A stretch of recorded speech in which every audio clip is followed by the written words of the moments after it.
Hello అండి, ఇప్పుడు మీకు చూపిస్తుంది పసుపు కుంకుమ కాటుక గుమ్మడికాయ. దిష్టికి అయితే ఇవి కడతారు కదండి, అందుకే మీకు చూపిస్తున్నాను. పసుపు రాసి బొట్లు పెట్టేసి చక్కగా పసుపు రాసేసి బొట్లు పెట్టేసేసి కాటుక ఎందుకు అనుకుంటున్నారా? కాటుక చుక్కలు పెడితేనంటండి మనకి బాగా దిష్టి ఉన్నా పోయిద్దంటండి. కుంకుమ చుక్కలు కూడా మనకి బాగా నీట్గా నిండుగా అలా పెట్టుకోరంటండి. ఎట్లా పడితే అలా పెట్టుకుంటేనే చూసిన వాళ్ళు అదేంది ఇలా పెట్టారు, అలా పెట్టుకోరు కదా అని అంటారు కదండి. గవిక్కిని చూడంగానే అలా అంటే మనకి దిష్టి అనేది పోయిద్దంట. అందుకని ఎలా పడితే అలా పెడతారు.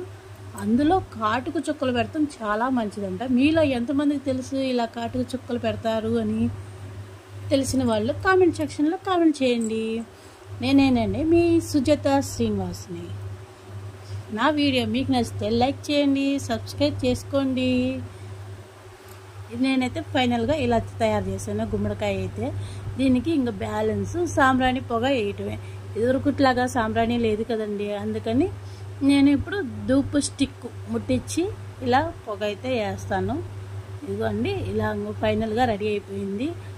నేను అక్కడ వాయిస్ ఇచ్చా కానీ కరెక్ట్గా లేదండి, అందుకే మళ్ళీ వాయిస్ ఇస్తున్నాను. నా వీడియో మీకు నచ్చితే లైక్ చేయండి.